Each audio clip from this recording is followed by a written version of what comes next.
All right, ladies and gentlemen, welcome to the January 12th, 2026 Georgetown ISD Board Workshop. At this time, we have no public comments.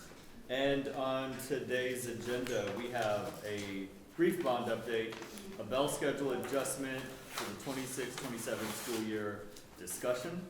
We'll have a district demographic update in response to the demographer's last report at the end of November, and combined with a budget workshop. We have some MOI academic data, and then we will call to order and go into closed session, and then come back out for any possible decisions on behalf of the board. First, I'm going to hand it off to Mr. Wes Vanacek for our bond update. Thanks, sir. All right, good evening, folks. Just got some brief information for you. If you've got questions, by all means, feel free to stop me and I'll answer that to the best of my ability. We're going to start with a look at our ongoing projects, look at our completed projects, and then our upcoming projects. So ongoing, as you know, we've got three big ones. Elementary School 12, which we just recently named the Jesse Daniel Ames Elementary School last month. We expect to take delivery of that this May.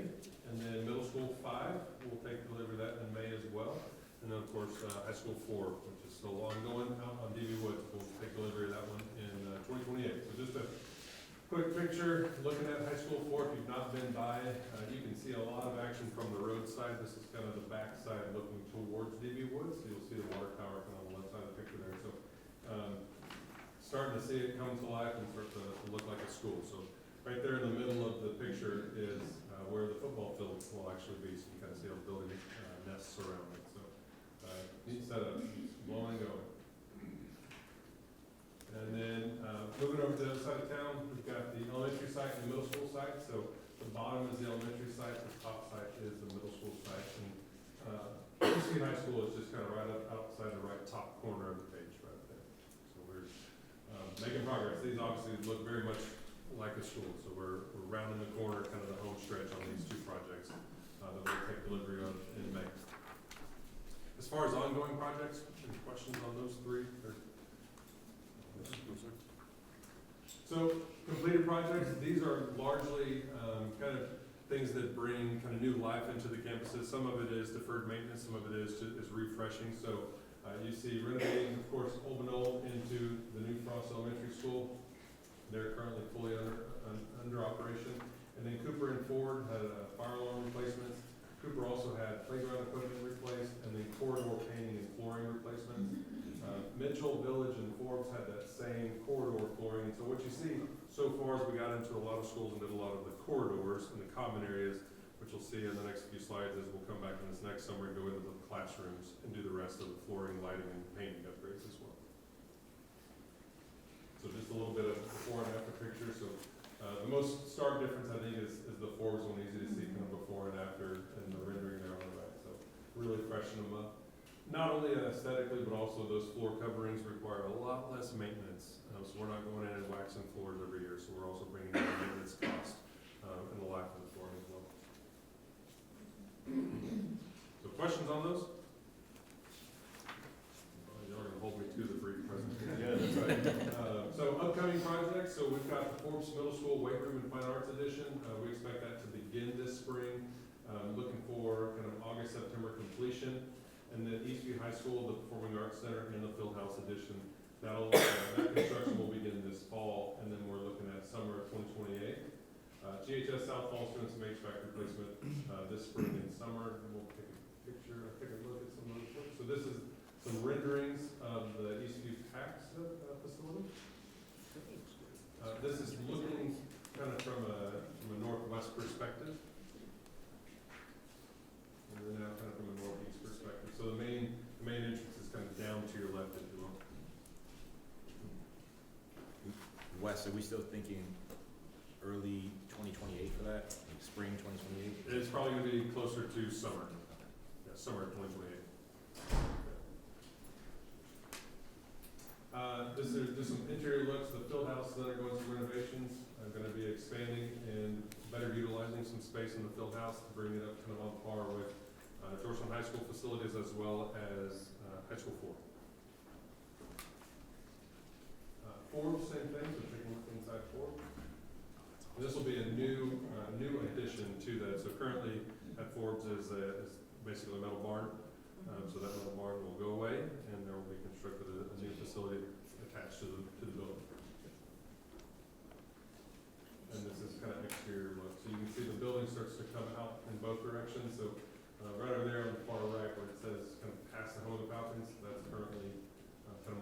space in the barn facility. This fine arts piece, this wing also expands out. So that's adding capacity in those programs as well. Did you ask a question, Ms. Yeah. Malden? Oh, I'm sorry, Ms. Alden. What's the timeline on all, I mean, is this all 2028, or what's the timeline for all of these additional, these are great. Forbes will be done this coming fall. So we're Okay. about to get started on Forbes, and so those will be done this fall. I'll jump back here. I kind of So would you blew go through back to them? those. There you go, right there. Yeah, so Forbes, we're about to get started this spring. We'll make all that progress and get done in August, September. And then Eastview, the pack, we'll start that in the fall with summer 2028 completion. Okay. Thank you. You bet. You know, several of us have worked in other districts where the variance between the quality of facilities between schools, at the high school level, middle school level, elementary, is just wildly different. So we're grateful for the citizens of Georgetown in passing the 2024 bond, because this is a great example of the investment we're making in Eastview, so that when we have 3 high schools, families can say, the quality of what we're getting in the facility is so similar, especially in dimensions, middle school and elementary the same. Awesome. Thank you. Last thing, the slide prior you saw is a whole bunch of corridor painting. So this is shifting gears. We'll get into those classrooms. And so if you're hearing from anybody and they're saying they took care of the hallways look great, the classrooms still look old, that's coming. We can't quite take it all down at the same time. And so just staging so we can make sure we can finish those projects accordingly. All right, with that. We'll go to Landon next There we week. Trustees, do you have any further questions for Wes? All right, Landon Heflin is going to lead us in a conversation about bell schedule adjustments. Thank you, John Admiral, Regional Board. Clint Pruitt's here as well, and Josh Albro. If I say something that they want to mop up behind me, you might hear them shout from behind me. So a brief, maybe equally or more brief presentation.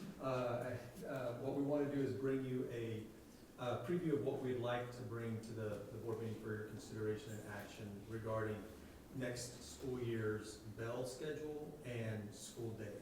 So what's driving this, if you remember, we did a transportation study back about a year ago in 2025, and the findings of that study gave us a lot to think about. But the primary finding was that we have inefficiencies in our routing because of not having a true 3-tier bell system, three equal routes.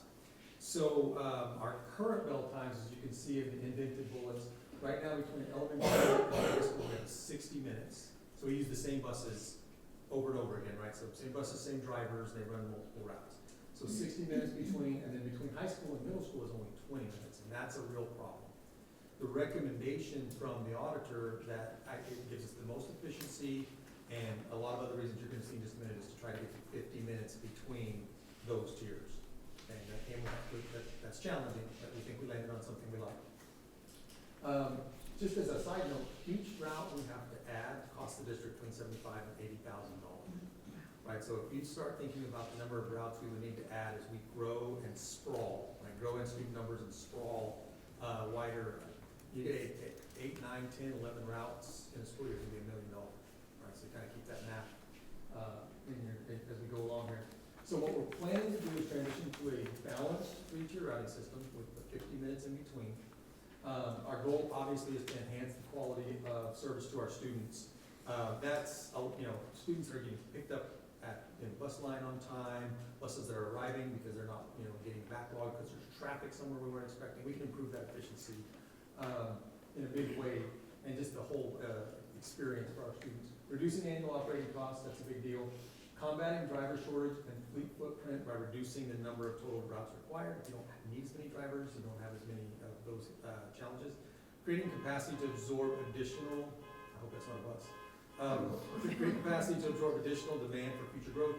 Increasing efficiency and maximizing routes. Josh was saying last week at some point, he and every single other person that works in the transportation department was driving a bus. They had that many call-outs. So all the routers, mechanics, everybody. That's less necessary when you have fewer buses that need to be on the roads. So that's what that means by maximizing resource efficiency. And then fleet management. As our buses age out, you don't necessarily have to replace them if you need fewer buses. Okay, so that's our where we gain back these efficiencies. So So what we're proposing, and we will be bringing to you to consider for adoption, is a true 50 minutes between bell schedule. And you can see the change here is 7:30 is the elementary, would be the new elementary start time. 4:25 would be the new middle school end time. So that's a slight difference than what we currently have. It's just to be specific, it's the day goes to 4:25 instead of 4:20. The day isn't actually longer. Right. In Yeah. fact, it's short. Yeah, it's a tiny bit shorter because we're adding 2 days to the actual calendar Yeah. since we're measuring minutes. Then elementary school currently starts at 7:40, it'll be starting at 7:30. Which is, it sounds like a lot, but it's in alignment with what many other school districts, that's not uncommon for school districts to start at 7:30 start in elementary. And what's difficult to represent graphically up here, but you'll see more when we bring it to you, is that in order to accomplish this, we go from 440-minute school day to a 435-minute school day. So shorten the day by 5 minutes.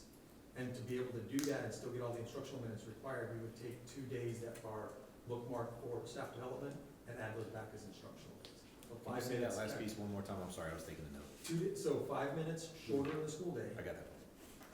makes 2 more instructional days in the calendar. Okay, And those would come off as staff development days. okay, gotcha.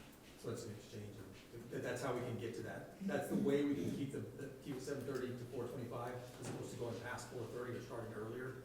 You have to shorten the day by 5 minutes. And so it maintains number of contract days for employees That's correct. versus adding actual days? Thank Yeah. you. And so that will work for next year? Yes, ma'am. Okay. This would be the And- proposal. And then we after bring to that, you. we'll make adjustments, whatever we have to do Yes, on this calendar, school calendar, yeah. yes, ma'am. Okay. And just to add layers of complexity, Great. the staff in their survey told us that a request was more professional development days in August. They felt like it was too short. So we would have 7 days instead of 6, but in working with Heather and the teacher and learning team, we have a 2-day district professional development conference. And in discussions with Heather, we feel real confident that we could shorten it to 1 day, which actually gives teachers in total 2 more days on campus with their principal.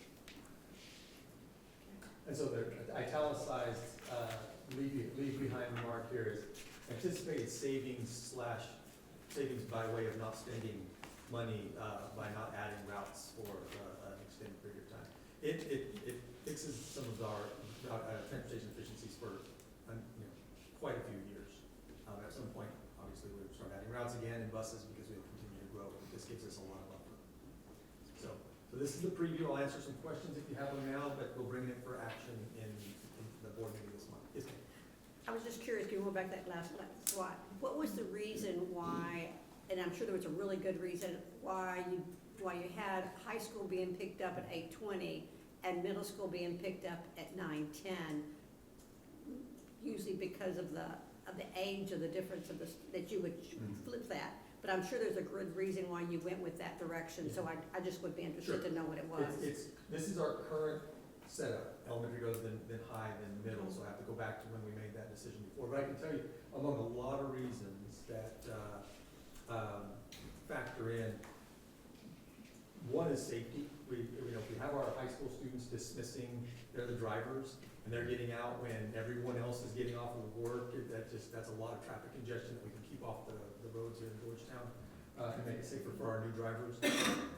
Another is, I know middle school students have a lot of after-school activities. I'm not pretending that that's not the case, but our high school students have jobs, they're picking up siblings, that ability for them to have that time at the end of the day makes a difference. So those are 2 among other reasons, but those are the ones that stand out. Those are 2 good reasons. Okay. I actually brought that topic up, Ms. Malden, to our student advisory council, and they got into a pretty healthy debate. And I would say of the group, they were about 60–70% wanting to keep it this way, with a few seeing the merits of high school going less, but not compellingly feeling passionate that.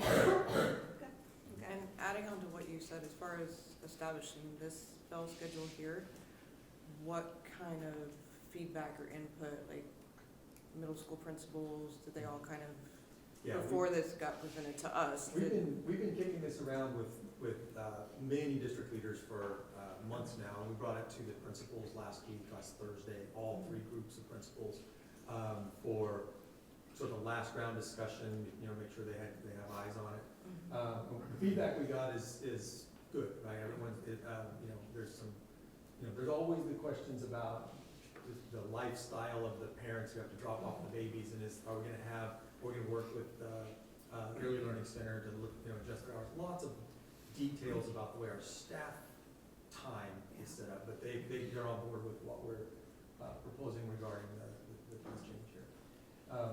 And then we are planning to put a kind of a modified special Let's Talk button available, so that we can, between now and the time you all see it again, we'll have gotten some feedback from our community members. We can echo when we talk to you. Can I add? I'll underscore too that nobody wants to be the last route, right? And so the assurances from Lannon and Josh and Clint that by changing the times between the tiers, whoever's the last route, the buses should be there and waiting for them, instead of feeling like 4:25 is really 4:50 or 5 o'clock. These adjustments allow for buses to be waiting for students and students to get home as soon, or if not earlier than they are now. So a real specific example, we have to load 20 buses at Eastview, and then go drop off those kids, and then reuse those buses to go pick up middle school students. You can't do that in 20 minutes.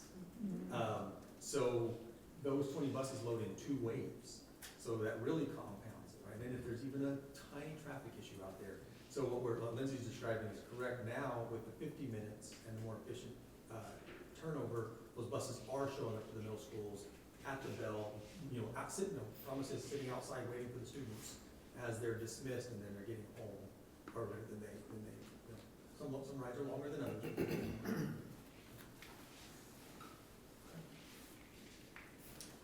It's great work. Okay. Yeah. Right. All right, trustee, do you have any other questions for Lana? No, sir. I'm gonna transition us into what's going to be, we talked about the layers of complexity. It's a pretty complex topic. And I wanna just set this up by talking about why are we discussing this. So at the end of November, the demographer we hired as a third party came in and presented to us what the populations of our schools should look like over the next 10 years. We compared that to the demographic report that we had back in 2023 when our board and our district took on the 2024 bond. And so I just want to preface it with this, that the funds necessary to build a school, what we call INS, right, are much different from what it takes to staff a school. The regular operating budget staffs a school. Totally different bucket of money. Totally different bucket of money, that's right. And the conditions for planning school operations have changed via that demographer report. So I kind of sent this example to staff today. In general, a school district thinks of a budget in 3 ways. We can have a balanced budget and do no compensation increase. And just every single year, as long as students aren't decreasing, that'll maintain a balanced budget. We can do a compensation increase and have a deficit budget, but all of us know that that's not sustainable. At some point, we're not going to be able to operate. We can do a compensation increase and do what is known as like budget cuts or expenditure reductions, and then that results in a balanced budget. But at some point, our district's going to hit a point of we are having a negative impact on staff and students by all the things that we're reducing. And I would just share, just from my perspective, we're coming really close to that point. And so those 3 options get really complex and tougher when the district takes on additional costs. And so the additional cost of staffing a school is usually offset by a fast growth district. The fast, rapid growth compensates for what it costs to open a school. But when growth starts to taper off, then we don't have that student enrollment, since that's how we're funded, to compensate for that additional cost. So I'm grateful to have our city manager here. I had a conversation with him about what are we seeing in the city of Georgetown when it comes to growth. So I want to thank David Morgan for attending our board meeting. I'm going to hand it over to him. Great, thank you, and this is bringing me back to high school and getting called to the principal's office. I seem a little nervous, it's just because I'm having some flashbacks, but I'm happy to be with you all, and hopefully some of the things that we're seeing on our side can be helpful for you in this difficult kind of decision making that you have in front of you. In terms of growth, what I thought would be helpful is show two different areas. One related to housing growth, the other one related to water customer growth. And the reason for that is because our water utility, that's the blue hatch line. Our most western water utility customer is Liberty Hill High School. So it's large. It doesn't meet the boundaries of Georgetown ISD at all, but it also reflects a lot of areas that are high growth areas that aren't in our city limits, but are in Georgetown ISD. So I thought it'd be helpful to share what we're seeing from a trend standpoint there, and then we'll kind of flip back over to city limits related to building starts. So here are the growth numbers for water customer growth, and we went all the way back to 2015 on this just to kind of give you some comparisons. So you can see here the bar chart is the actual customer growth, and then you can see the percentage growth in the orange line, and you can see how we peaked from a percentage growth standpoint in 2020 and have slowly dipped down, but still strong growth. So 2025 customer growth is the lowest we've seen in the last 10 years, and that's at 4.21%. And these are LUEs, so these aren't, so LUEs basically, it's a living unit equivalent, which kind of represents a single family home. A multifamily project would represent multiple LUEs. So multifamily project's not considered the same as a single family home project when you look at it from an LUE standpoint. So it just is helpful to kind of apples to apples comparison in terms of overall growth. So I want to see if y'all have any questions. Our next chart I have is going to relate more to, we have some projections related to growth on the next slide, at least for this next year. But we anticipate kind of seeing similar growth patterns to what we saw in 2025. So we don't anticipate, just based on some other metrics, to see growth. It's still growth. In fact, for most communities, 4%, 5% growth is a very strong growth. It's just compared to our very fast-growing area, it's not as hyper growth as what we've seen in previous years. Okay, so now in terms of building permits, so we just went back to 2022, but this just shows you what we're seeing in terms of changes on building permits. So for next year, projecting to be 1,428 and about an average new start construction of around 120 homes per month. And that is lower than what we've seen in previous years. If you go back all the way to 2015, 16, 18, we were below 1,000 new starts. So again, this is still strong growth. It's just not the hyper growth that we've seen in the 2022, 2024 time frame. The other thing that's not on this chart, this is just single families homes, but the other thing we've seen a big uptick within the 2022 to 2024 time frame is multifamily housing. And right now, we do not have one multifamily housing project under construction in Georgetown. And we anticipate in 2026 maybe having two, maybe. So under construction, which means you wouldn't get delivery until 2027. And that's being optimistic. So I think what we've seen in terms of, what I've seen be the pattern, and some of you may have a lot more knowledge in this than me, but is you see kind of overbuild in the multifamily market and then an adjustment to it over time, and then another overbuild in the market based on the way financing works. So we're kind of seeing an overbuild in the market, and we're going to see a few years of recovery, and that's we're in the recovery phase on that. So we still have a lot of units on the ground, but not necessarily new construction underway. The other thing, though, that I would be helpful to share with you all is right now we have a record number of special district requests, so there's a mud request. We have 17 mud requests. And now, not all of those are brand new requests. I would say of those, maybe 12 of those are brand new requests, but that's still significant. That's a lot more than what we've seen in previous years. So, and most of that's happening, most of the requests are outside the city limits. We'll see how that ends up playing out. But you're seeing a 3 to 5 year pipeline. You know, the people, the developers are in the pipeline to kind of see housing on the ground within a 3 to 5 year time frame from the mud adoption from development. So right now we're seeing a little bit of slowdown, strong growth, but not as hyper growth that we've seen in the past. But also we see the development community kind of queuing up to continue to have strong growth in Georgetown for a long period of time. David, I don't want, if I'm gonna mention something that's coming late in your presentation, just No, that's it. tell We're me. done. Oh, we're done? I'm done. I'm Okay. gonna call them this short and sweet. So, you know, in 23, 24, you know, my first year here, I just remember just a lot of excitement about the growth in Georgetown. And so, and it's still happening, right? Well, I see more excitement about being the 71st fastest growing city in the country versus the first. Oh, But yes, yes, yes. we were the first back then, yes. Yeah, so, there was a lot of conversations about, oh, there's this planned development here, or there's, you know, just lots of speculation, right? And some of that speculation slowed down, but I still imagine these folks still have entitlements and, Yes. but things haven't gone vertical. Is that? No, I think relatively- we've got, I think the last time I saw, we have 30,000 platted lots approved.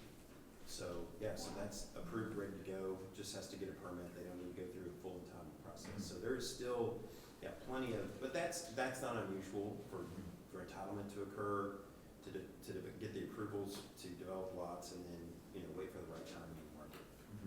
So, I wanna underline what you just said there about the right timing of the market. Do you feel like some of these developers are waiting for, throw things out there, interest rate, economy to really Yeah. turn up so that those platted lots start to become vertical homes?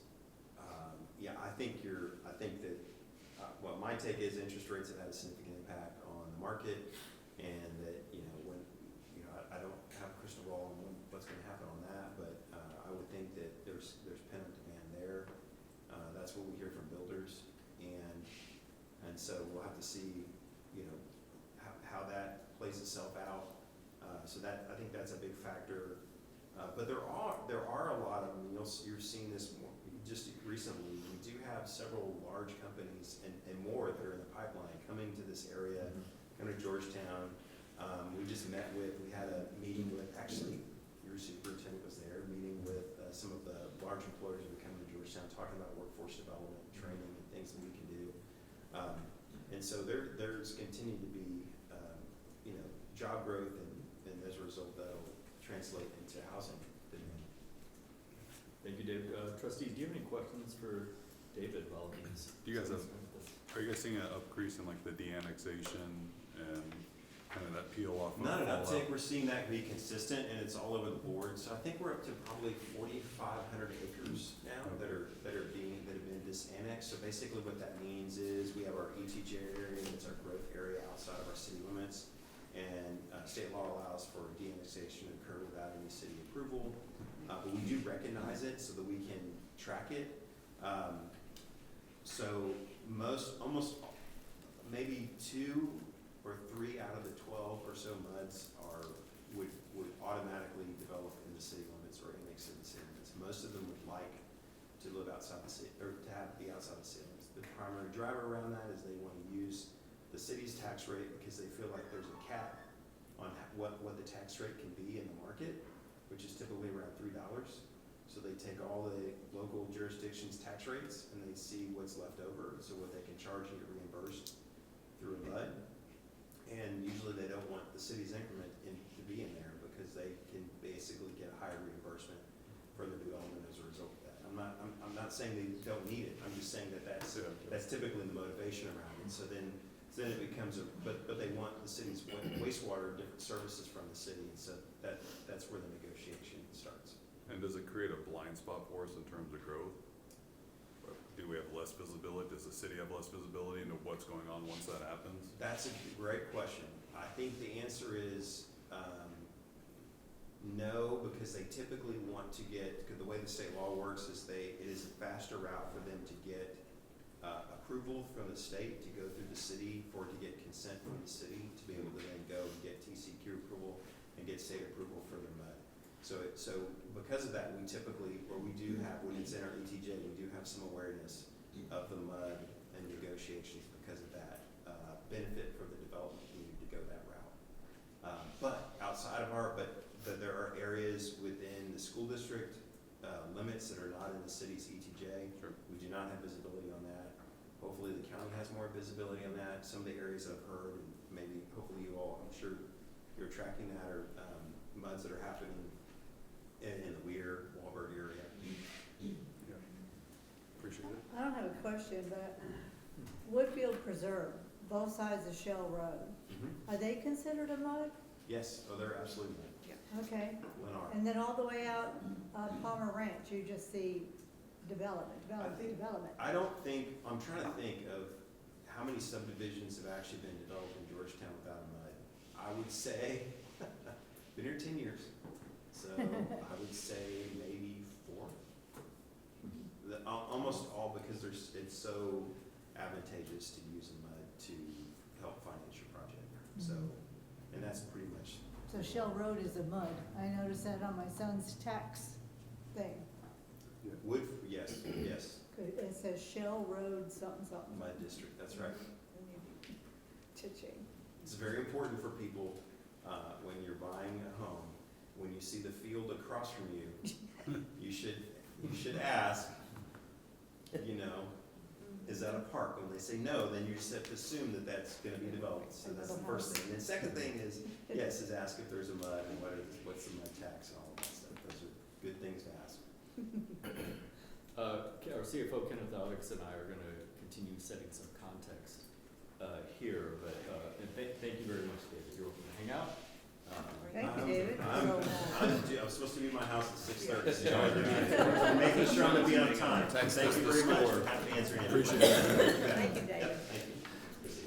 So just for more context, I actually pulled this from our friends at Community Impact, but this is the average days on market over the last 4 years. So you can see in 2022, when you were trying to sell a home, you could probably unload it in about 3 weeks.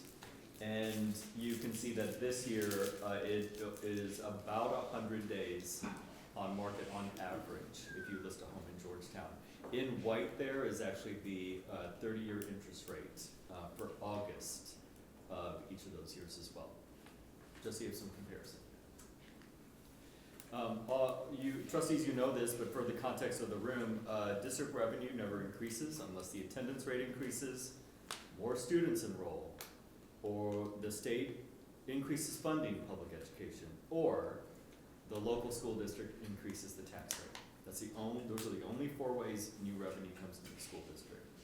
And unless new revenue comes in, the district does not have additional funds to increase staff pay.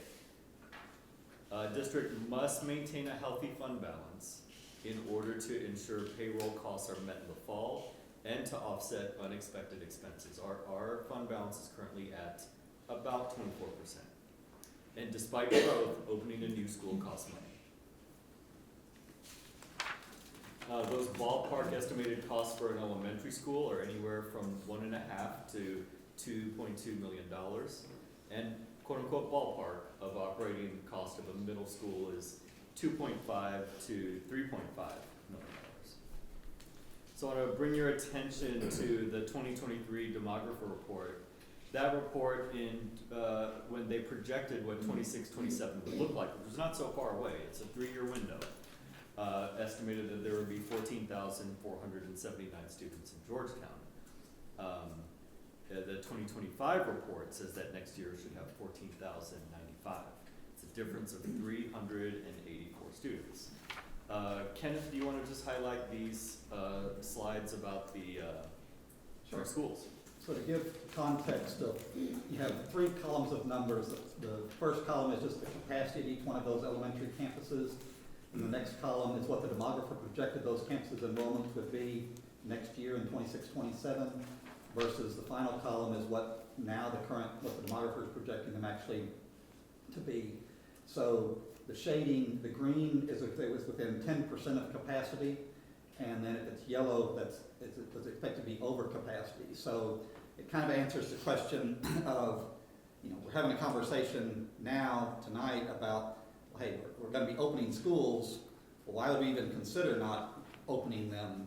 Well, when we built them, that was the expectation of, there was a need there. That's why 4 of those campuses are either over or about to be at capacity.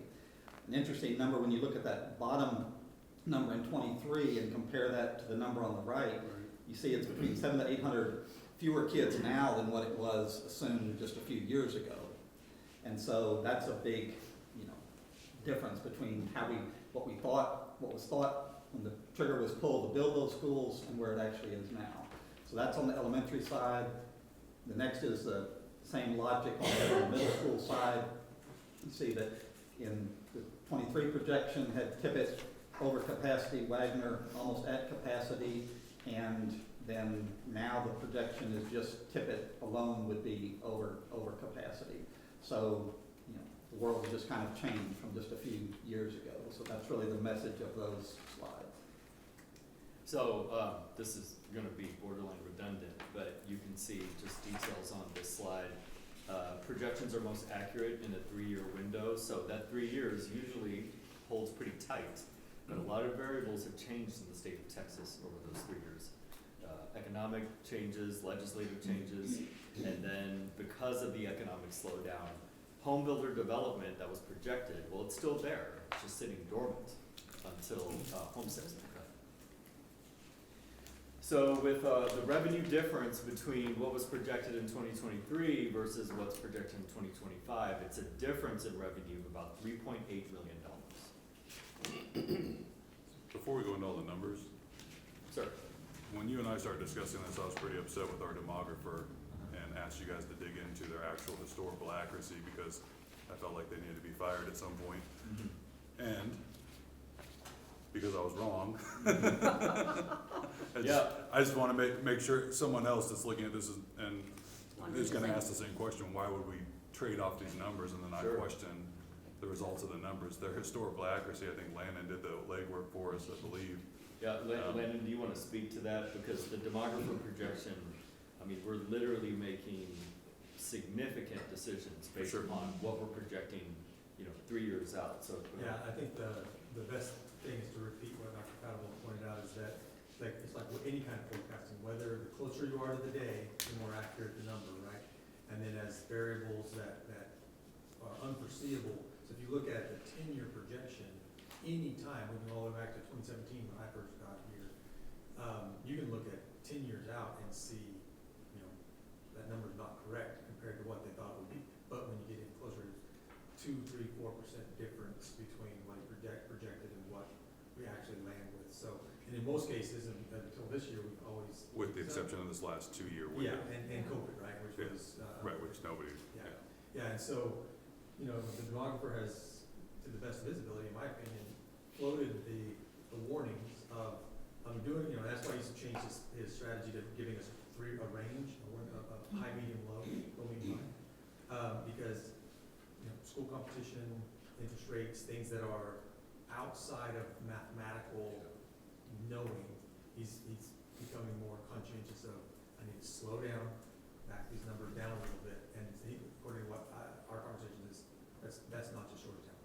That's, not every, but at least, regionally, it's true of districts.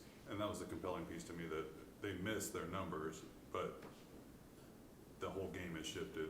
The historical way that we calculated these numbers is no longer accurate for Central Texas. And so everyone missed, including cities and other districts. Mr. Chair, it was kind of eye-opening when you guys shared that with me. I don't feel like it'd be appropriate to name the school district, but I've spoken to 2 similar-sized school districts superintendents, and there's one school district that is pausing on opening a high school, and there's another school district that is they have a high school opening in 2 years, and they're scrambling to figure out how they'll cover costs because enrollment is not keeping up the way they thought it would when they passed the block there. And so we're doing a lot bit of foreshadowing right so that we can plan for those finances instead of hitting some sort of fiscal cliff. Just I think, James, making sure I'm keeping up, you're saying it looks like we feel confident that this 384 is indeed like The short, potentially correct. yes. So, because we're about to potentially make decisions based off of this, we have confidence in that number. Yeah, so that number's coming from the same people that gave us the number that we missed on. Okay. And the reason we have confidence is these guys have went back and done that work with them and surrounding districts, cities, state government entities, and they've kind of come up with hey, yeah, everything has kind of shifted between interest rates and Samsung not opening on time and all these things that have happened, and that all impacted the region. And so now we have a fairly good confidence that we are gonna miss the numbers by what we're projecting today, which is gonna lead us to your shortfall conversation, that $3.88 million. So, Kenneth, I'm gonna hand it off to you. Kenneth put this chart together so we can understand the projection difference with 4 different scenarios here. So Kenneth, do you mind taking it? Yeah, so if you kind of flash back to the December workshop when we said, hey, we're gonna talk each time we meet about the budget on the one pager. This is simply the kind of the one pager on steroids. Now it has, 4 scenarios to it. What you'll see, if you just look at the bottom number, so all these numbers are in thousands. So the budget for this year is 168 million. Well, if you look across all the 4 scenarios, there's not a lot of movement in the number. And so the reason for that is that the only thing that's right now that we're aware of are like of possibilities, okay, the kids, how many are there going to be? In all of these projections, it starts with the assumption of 100 kids. And just so that you know, sort of rule of thumb, every kid, ballpark figure is $10,000 a kid. So 100 kids, that's $1 million. So in all those scenarios, we're assuming 100 kids, so that's $1 million of revenue. Then the other piece is that when you open a new school, you get funding based on $1,000 per ADA of the kids that show up in that school for that year. So the first year on both of these schools, elementary or the middle, you're talking about around 500 kids. You're getting $500,000. If you open an elementary or the middle, you get 500. If you open both, you get $1 million. And is that even if the kids are coming from other schools? They're not necessarily Yeah, new it's the to kids the that actually- community. They're not new to the district, that they're Right. actually. It's like Structural. the acronym. Structural allotment. It's a new instructional facility allotment. But the less kids that we open with, the less of that money we're allotted. Yeah, so you get what's specific to the campus that you open, it's called new instructional facility allotment. What you're getting or what we get from the basic allotment and all that sort of thing, that still holds true. But all you get, it's a 2-year window. The first year, how many new kids do you have? The second year, it's how many additional new kids you have that you get the funding for. And then after that, that's it. That's the end of it. So that's what's going on the revenue side.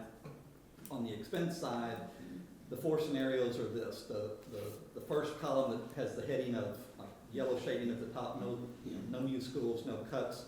It's simply, hey, leave the cost structure in essence the same as what it is in our budget for this year, and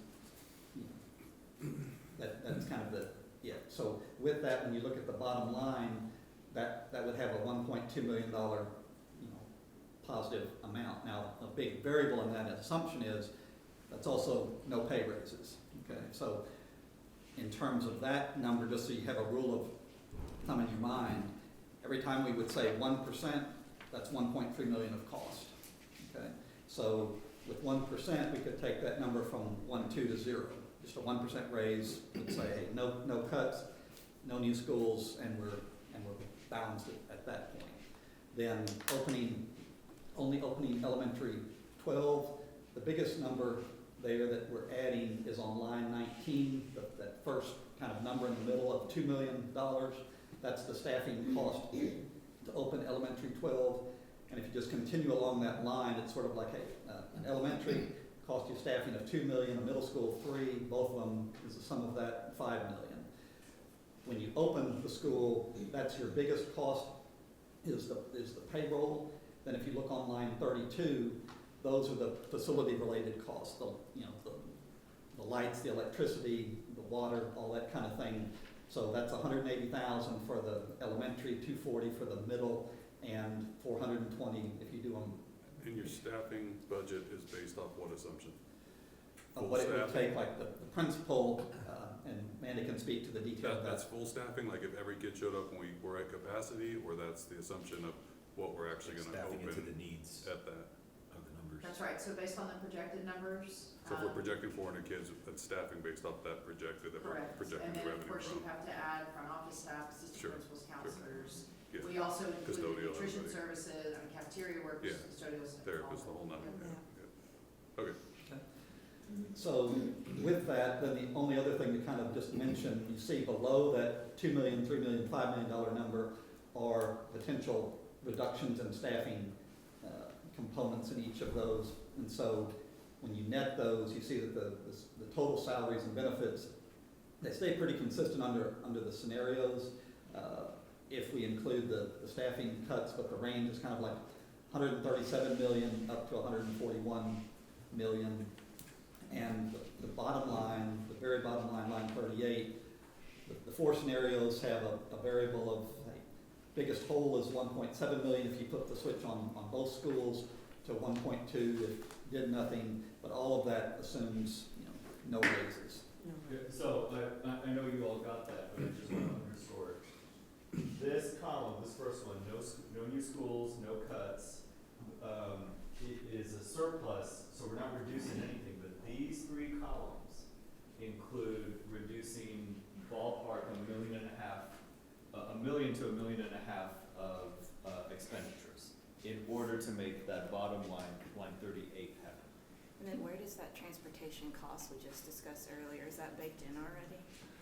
The piece there, like we are planning to do it, one of the things that is kind of just the reality, when the budget that we built for the year that we're living, we're coming in over budget on that. We literally, because when the budget was being built, there was stuff that wasn't known, and one of the things that is our reality right now, we've got less in the budget than what it cost to operate last year.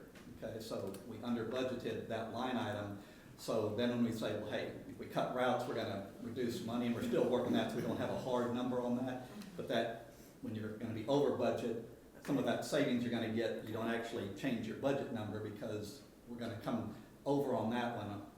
We're still expected big picture to, be okay budget-wise, because there's others that are under budget and that sort of thing, but the transportation line is over budget for this So year. that means we wouldn't see that cost saving necessarily translate to fund balance here. Yeah, I mean, what'll happen, and it's like, hey, Josh is here, and when we do the legwork of, hey, how many routes do we actually cut? Because each route is about $70,000 a piece, so if you could cut 10, that's 700,000. So before I'm comfortable with saying, hey, I'm gonna change the transportation, I wanna get through all of that work to say, okay, here's how much I think we're gonna be over budget in our transportation, here's how much we think we're gonna save, and the net of Here's that the is delta. something, but it's not gonna be $1 million Okay. because Okay. we're over this year. That's helpful, thank you. Kenneth, I really respect Kenneth's knowledge. We have a difference of opinion right now. I think there's gonna be I believe that there's gonna be an overall net benefit, but we of course want a CFO who thinks worst case scenario and he's taking absolutely the right approach. But either way, the net benefit's not gonna be enough to offset That is correct. $1.753 million. 100% correct. The transportation audit is going to help. It's not going to save us from this scenario. Before you go on, Deb, just to make sure that I'm hearing exactly what you're both saying correctly, in these two columns on the right, both of these options, we would have to make $3 million in cuts, $1.5 million. $1.5 million $1.5 million in cuts. are represented. Plus here, have the correct. deficit. Yes. So we'd make $1.5 million in cuts, and then also be in a deficit on top of that. And no staff raises. And no And no raises. staff raises. Yeah, that's right. For the last two columns or for the last? For The last two. Okay. The last two It's on the just how right. deep of a deficit. When we started this, and you said very accurately that there's not a bunch of fat left to cut That's right. initially. Everything we're considering now, the organization feels more so than reducing an electronic software. So if the board chose to still open both schools and push us to that deficit, but still hold you guys accountable to a balanced budget, what's your move?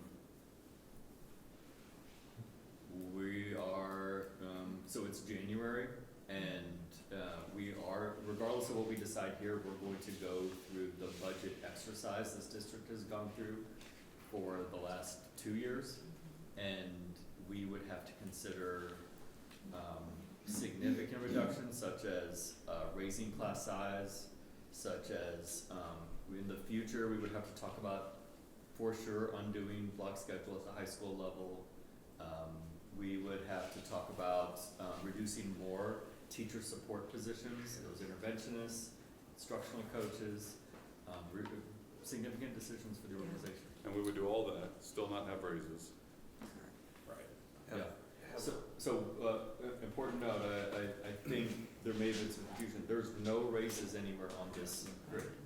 And so, In either of the 4 scenarios. Just curious, have you run a projection based off of the numbers if we waited a year to open both of these? Based on our growth potential for the next year? So the piece there is like, you can see what our cost structure would be kind of in that first yellow column that says, okay, we're not adding any labor or operating costs for those schools. And so that operating cost in total of 168 million, that's where we are without opening the school. If we wait a year, then there's no additional money unless we get more kids. Okay, so then it becomes a deal of, okay, how many more kids? Now, to that end, one kind of additional thing to talk about, because I emailed Bob Templeton, who's a demographer that presented to us, and asked him to run, hey, what he presented didn't have any impact of open enrollment in those numbers. And I said, hey, give me realize we're guessing type of thing, but give me numbers on what an estimate would be, because we are going to do open enrollment, what that would be. Round numbers, it's 100, 200, 300, low, medium, and high.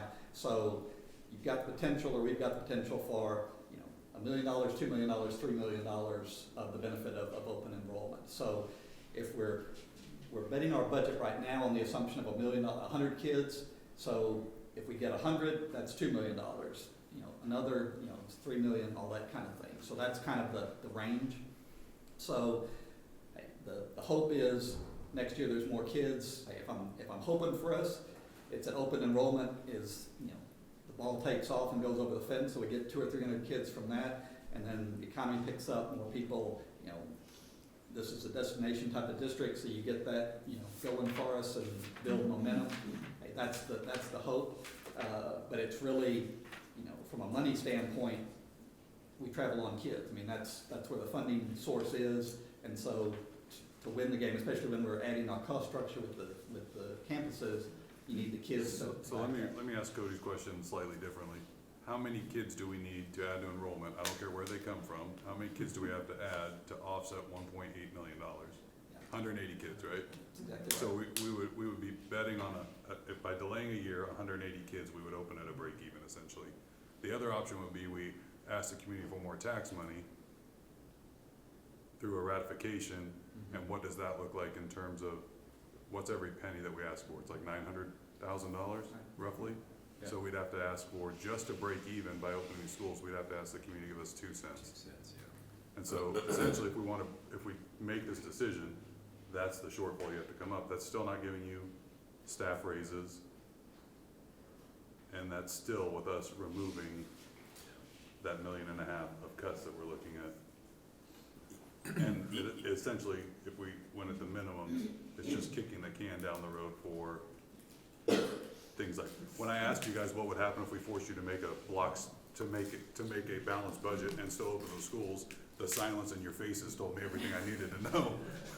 It's going to be a painful experience if we have to continue to do that. And the reason I'm pressing you guys and asking is because at some point, the community has to make a decision on what do they value, and what pain are they willing to allow the kids in the district to experience in terms of that versus taxes, because you're not painting a picture, and that's not you guys, there's not a picture without relief from the state to allow us to continue to pay teachers appropriately and fund the district to operate, unless I'm missing something. No, that's an accurate summary. And so I'm just trying to make it more transparent and call it what it is. We have a shortfall. We can get creative, we can cut some programs that are obviously gonna hurt by the look on your guys' face, or we're gonna have to get to a point where we look at and start engaging the community on a tax ratification, like most of the surrounding districts have already done. Even under the best case scenario, it didn't account for a raise, and the $1.2 million surplus would be wiped out with a 1% raise. No one's gonna be happy with a 1% raise, and it wipes out the surplus. And then we're flat, and we're depending on student enrollment to give us enough to open those two schools. Kenneth, do you want to talk about the tax rate? So here's a slide that we talked about back in, Sorry, I didn't mean to steal your thunder. I know you I should have looked ahead. Like, oh. yeah. So It won't hurt yours twice. we talked this through in December, and this really kind of, to me, hey, we're in a competition, kids can go, especially with open enrollment across the board, your child can go wherever. And so this is the difference, that bold number at the bottom, that's how much more the other districts are getting than we are for a similar number of students that we have, like normalizing for students. If you see the tax rate for, starting with Hutto, everything in bold there, that third number down, like Hutto has 6 copper pennies, Leander 6, Liberty Hill 7, because they just passed the VATRE in the last year, Pflugerville has 9. And so, in plain English, Hutto has $3.5 million, Leander 5.5, Liberty Hill $5 million, Pflugerville $7 million more than we have. So, when we talk about, and literally met with TASB on the 7th last week, and had them do hey, here's what we want. We want, what's the price tag for, if we just did a market adjustment to get those that aren't at market, but with no raise, then that plus 1%, and then what would it be to the thing we talked about with funding, if we got everybody inflation adjusted for what they were making back in 2019, what would that price tag be? And so the interesting pieces to me is gonna be, okay, what is 1% with a market adjustment cost? We know that 1%, just back of the envelope, is 1.3 million, but realize we're not the only table playing this game. And I've been in my seat at those other places playing against you, and what I'm always, you know where I'm wired, I want the best talent. Well, if you put me at Pflugerville and give me $7 million, okay, I can do 5% across the board raise for every position and still have money left over. Well, what do you think I'm gonna do if I want talent? I'm gonna give higher raises than we are. And hey, and maybe, initially, people like working here, all that kind of thing, but you got a whole bunch of people, and if you keep putting the carrot keeps growing every year, well, hey, they're paying more, they have more money. That's a natural draw, and so that's just, hey, that's a concern we've got to have around this table of, hey, it's absolutely important to balance the budget, and I get all of that, but it's also important to attract and get the talent, and what is it going to cost us to get that talent and keep it. I feel like we're always chasing our tail with that, right? We're always trying to get caught up. And it's really hard, it's impossible. Why can't we go after a few copper pennies, delay the 2 openings, build ourselves up for success? Yeah. And move into the next. At the end of the day, it's an arms race. You're gonna compete with the same bucket. Everyone has the same tools we have. The state really controls the main lever that's gonna dictate what we can pay, and even then, we're all still reduced to paying what the state allows us to pay teachers in the end of this thing. Meaning, if we went after the max, which is the 9 pennies, and we paid teachers the max we could at that point, without growth, there's still no new money to pay teachers more past that. So all we're essentially doing is getting ourselves to what the max tier is quicker, but it's still not fixing the problem. So we have limited control over it. We can get there quicker, but we're still at the end of, once we spend all that money, there's nothing left. And then these other districts, the deficit sounds great and it's okay to do that short term. Well, that's a reason surrounding different districts are now consolidating and closing schools and making decisions that we don't ever want to put ourselves in this community to have to make, which is part of the reason we're having the discussion about potentially delaying opening 2 schools. 100%. Yeah, I'm grateful for the trustees for 2 reasons. First of all, you're leaning into this conversation to avoid what other districts like Austin ISD, Leander, are considering consolidating schools. But the other piece, just to underscore what you're saying, if you look at that first column, no new schools, no cuts, that bottom line of we have a $1.2 million surplus. Another way I'd say it is we can do a 1% raise and then we're out of money to do compensation increases. We have no other options to keep up. We're near the top third of Central Texas school districts for starting teacher pay. We're barely over the top half for 10 plus years. And so we still have ground to make up, but unless we just scorched earth, find more things to reduce, we have no more money to work with. Right, best case scenario by what's up here, if we take the $1.5 million cuts that we didn't project on the no new schools line and threw that in the bucket, that gets us to $3 million, which is essentially a 2.1, 2.2% raise across the board. And then we're out of money and out of moves to cut without doing major impactor programs like block scheduling, dual language, cutting something significant. We're basically cutting off an appendage at that point to scrape more money to pay more. And just for clarification on my part, the other districts that you showed that are receiving additional funding, are the majority of those districts in deficit budgets? That's a good question. Kenneth, do you That mind speaking to that? I can get that. and Like, put I know in Leander update. just briefly reading something today when I was looking at bell schedule comparisons and stuff like that. They talked about theirs, but I didn't know if most of those are sitting in that I'll section. check that. We do know, Leander's definitely at a deficit budget. we do know the majority of the districts in the state are, or more than, Mhm. more I than just, half. looking at the additional funding, it looks beautiful when you say it that way, but if they're working within deficit budgets and looking at consolidating and so forth, they're. Because we could give a 5% raise, we just blew a hole in the budget. Yeah, If we got 5 pennies, that would be the difference of $5,723,000 without opening anything. without opening. So we're talking about two different things, but they're connected, right? I think they're Sure. connected if you Like want to set there's yourself up for success. The staff raises and our potential to give staff or teacher raises, and like the trends we're seeing with enrollment that will impact if we should open schools, 2 new schools. Yeah, because the cost of opening a school impacts the first one. Yeah, and we're about to put these two things together Yes. to figure out all the different scenarios. I wanna, and we may come to this, I think Cody was asking this earlier. I think the struggle I have, and I hear the point that we can see like 1 year out better than we can see 5 years out. What I keep wondering is like, okay, if we can see what's happening 1 year out with like, we may not have 384 kids that we thought we were gonna have. Can we at least get one more year out with our enrollment projections? And even maybe understand, okay, if we're here in 26, 27, 27, 28, 28, 29, and we know we've got the high school opening and all these other things, like what are our possible scenarios for like, enrollment projections for all 3 years? And if we looked at it like as a whole versus, and I think we'll still make a good decision, but it feels hard to look at it only for this next year. I feel like we could be missing some context. We probably will make the same decision, but So you're suggesting you would like to see a 3-year plan?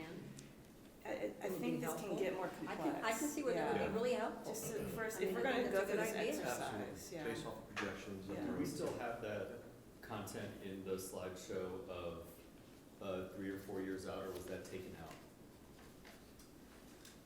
We just have projection comparisons, I think, from the last 2 years in this slide deck.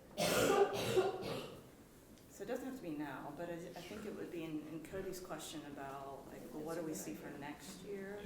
I think spurred that thing. You know, something I just want to just convey from my perspective is between what David presented, between what we've seen over the last 3 years, I think the conditions are harder to predict once you get 3+ years out because of legislative changes, because of economic volatility.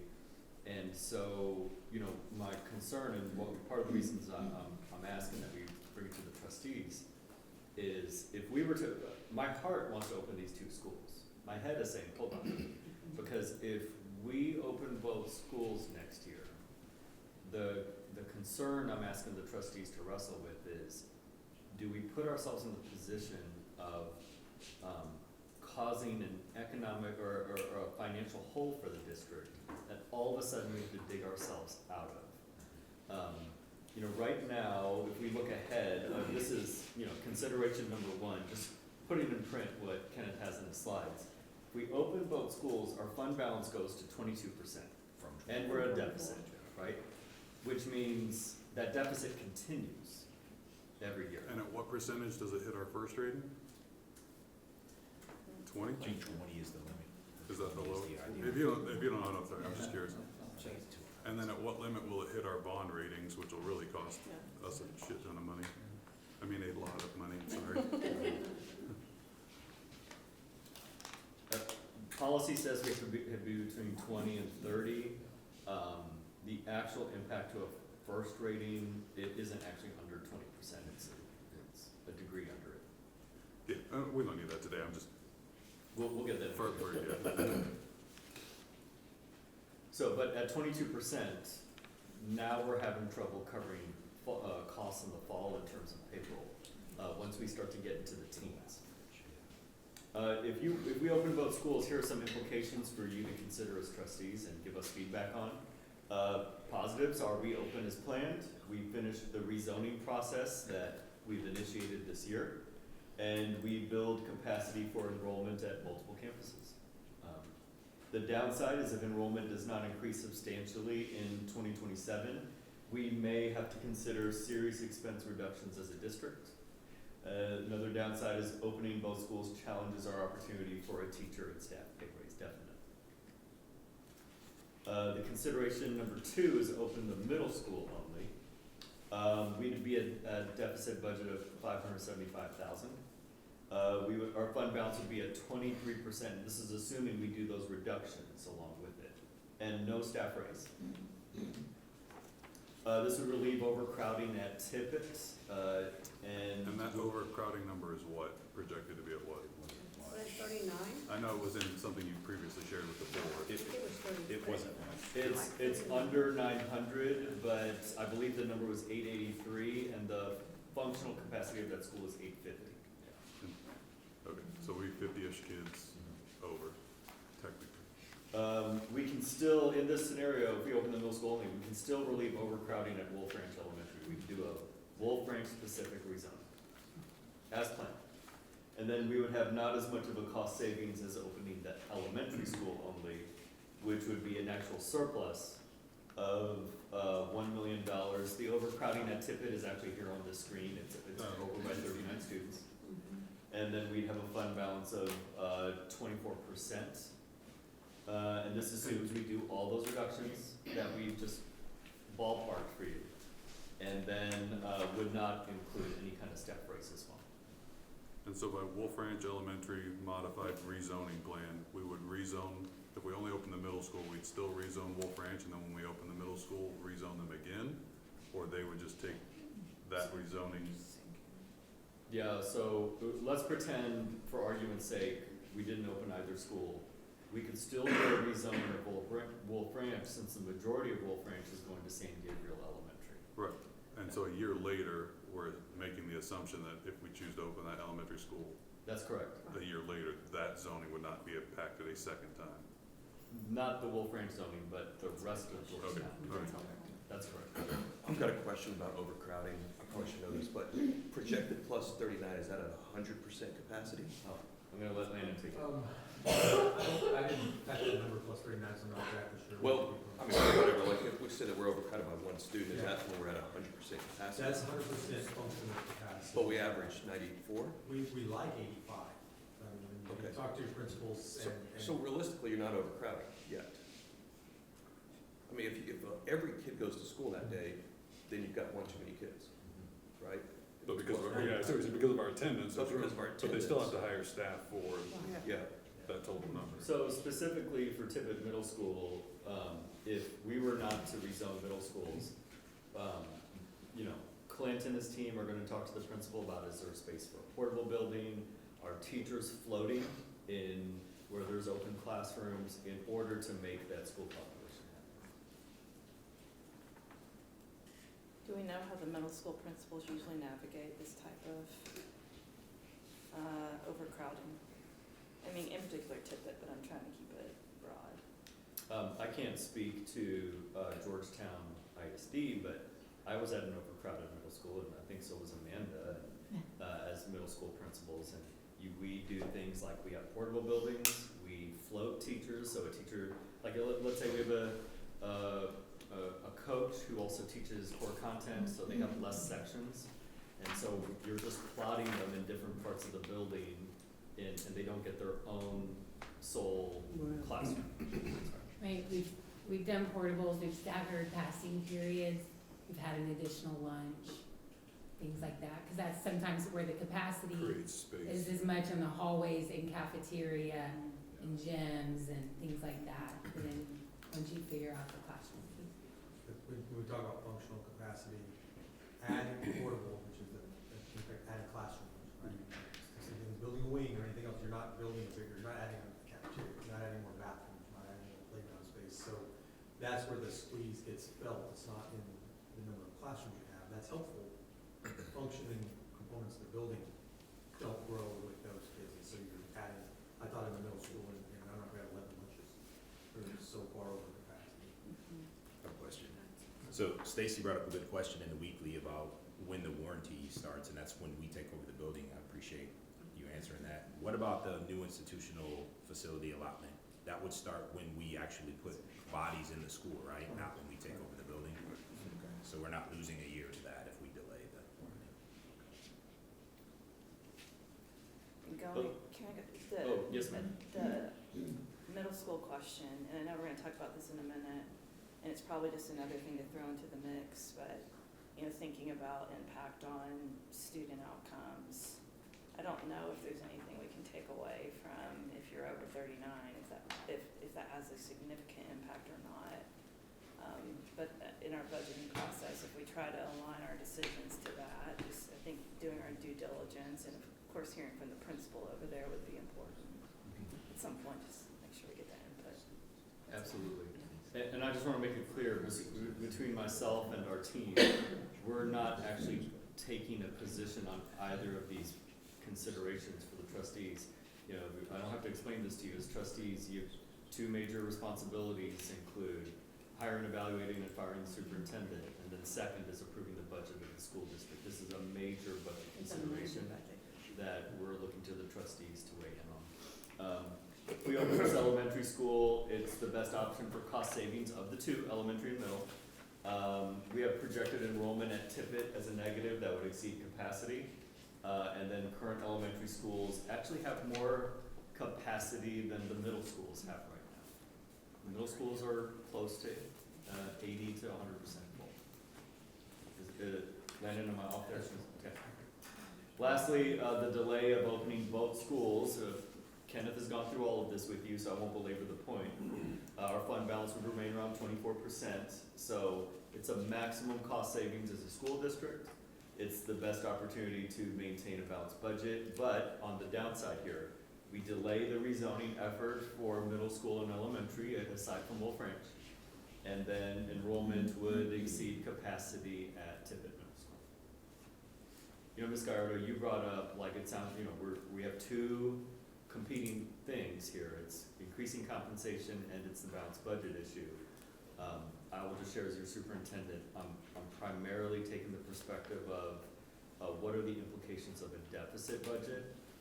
It's hard to separate the two, but it's the deficit budget issue when our fund balance is only at 24% that I feel like I need to ask the trustees to wrestle with. And then, as a consequence, there's a compensation conversation. That's helpful. So what harm is done to students if we do not open these two schools in the next year? Harm done to students? That's a good question. Like, how are we hurting our students? I understand there'll be a slight overcrowding at one of the schools, but that sounds like it's managed everywhere and actually fairly manageable. It's not preferable, but it's manageable. And it's easier to manage that versus. Are we actually harming students by making that decision? I'm gonna ask my team, the team I get to work with, to chime in. Yeah. But I would share the first things that occur to me is Williams is a large school. It's under the total functional capacity, but it remains a large school. Wolf Ranch would need rezoning. Tippett starts to stretch, like we've talked about repeatedly. other things that you think the trustees need to consider that impact students and staff, students primarily. I would add, the specifics on speaking about Williams and Tippett. Those are the campuses that would stay larger are some of our most economically disadvantaged student populations.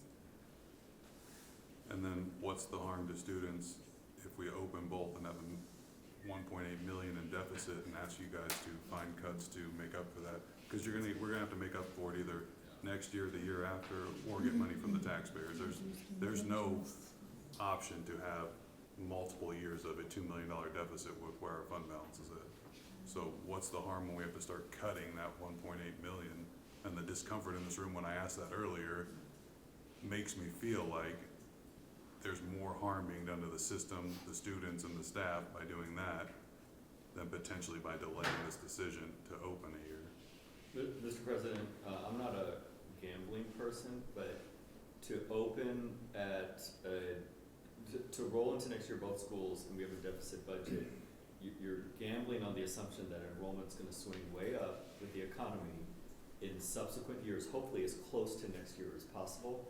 And if not, we have to ask this team and our principals to consider more painful reductions to get to a balanced budget, even without a tax rate adjustment of any kind. Things like increasing class size significantly. Do we need to repurpose a school in some way that results in a cost savings to the district?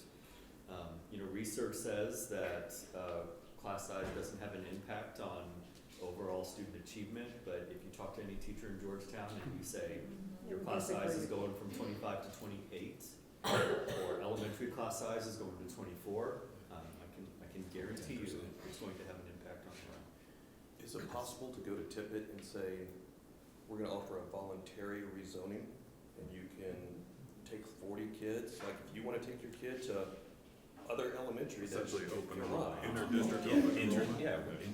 Or like four. Let's go. Yeah, so, Kenneth alluded to the open enrollment or the out-of-district transfer process, and so as part of that work, we're also having to kind of rework our in-district transfer so that our students in the district are afforded the same transfer type opportunity as the student outside the district. So effectively, we could see that where students on a more crowded campus could transfer to another one that had more space. Getting the kind of like the calculus as to how do you allow for that choice-based movement to work out just the right way versus encouraging it. I think we'd have to really analyze the lines that we're walking along, if that makes sense. But so I think we have some opportunity to do some, to allow for some leveling. I think open or out-of-district transfer is also an opportunity for us to bring in additional students, have some more revenue too. I'm sorry, it may be too early, but have you given any thought about creative ways to potentially use the buildings should we not open them in the year so that they're not just sitting there, or is that too far ahead of where we are at this age? It would be wiser for us to have some staff working out of the building, certain quarters. Potential savings in that way, right? Uh, If there, I don't know that there is, but if there's a way that we could use those buildings to create savings rather than just having them sit empty. It's less of a savings, more an opportunity to discover things that need to be fixed. Is that fair? Yeah. It's security, right, it's not, there's some, Yeah. boots on the ground in the physical building. And is there a conversation for leasing space? The challenge is how many folks are going to be interested in an undetermined lease availability, kind of thing. Per year, yeah, Right. yeah. But definitely Yeah. knocking on our. Amanda, you were going to share? Yeah, I was just gonna make a comment, to James's question earlier about the impact to kids and, kind of the human, capacity of that, no pun intended, since I'm resources, but anytime you start cutting resources, it's hard to quantify what that does to kids, but the impact that that has to the adults in the building impacts kids. Every time we talk about interventionists, instructional coaches, we cut an assistant principal.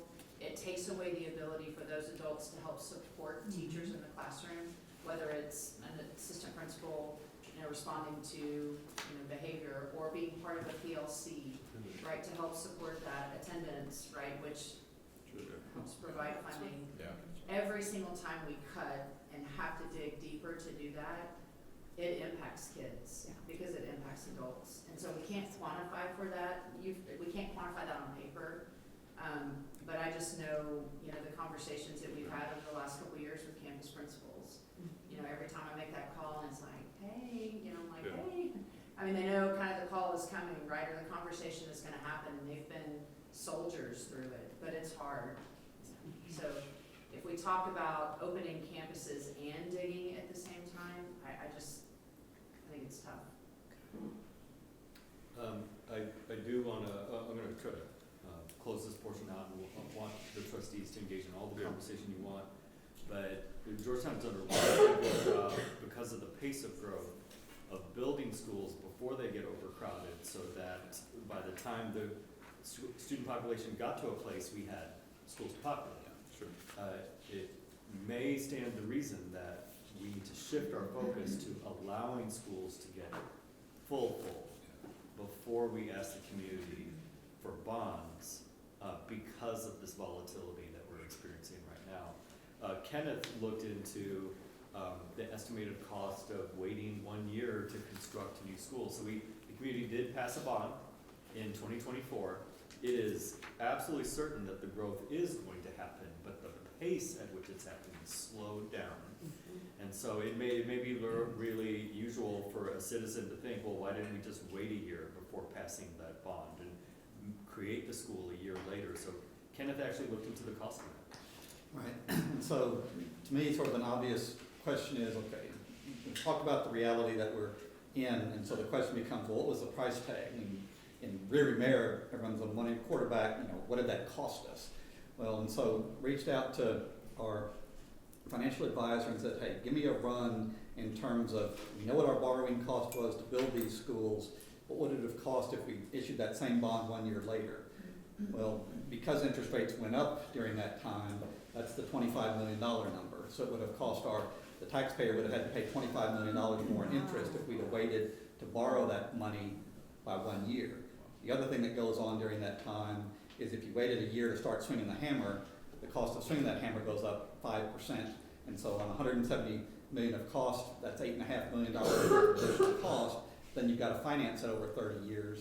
So that's the $15 million number. So by doing what we did, hey, you can do all, but from a financial lens, we won by $40 million. Yeah, that's good. That's good. Appreciate that. So, the question you may be asking is, of all these scenarios, what would be next if a school opening is delayed? So some things for you to think about is we would have better demographic projections a year from now in financial decision making. The plan would be to open both schools in fall of 2027, whether one was delayed, both was delayed. The plan is to still open the high school in fall of 2028. No change around that? No, sir. Continue to discuss a VATRE to equalize revenue. And then lastly, measure the impact of open enrollment and revenue a year from now. What is the drop dead date you need a decision from the board on opening the schools? So we're asking the trustees to continue to wrestle with this, and ideally, we would go into February with a recommendation that I bring to the Board of Trustees with your continuing conversation. Once we get into mid-February and March, the living in the limbo land of are we opening these schools or aren't we starts to impact a lot of other district decisions, not including budget. So late February? Early February, sir, or end of January. I will talk with the board. We may end up putting a committee together because there would be way too many open meeting implications of us continuing conversations that could lead into deliberation with all of us. But we can get a subset of the board to spearhead this and bring back a recommendation I think may be more appropriate. You and I will talk, but I have a feeling that's the way, I'll talk with the board, and that's more than likely the way we'll tackle it to get you guys the answer when you need it. And then same question with the tax, we need that. it has to be put in at a certain time so that we get it on the ballot.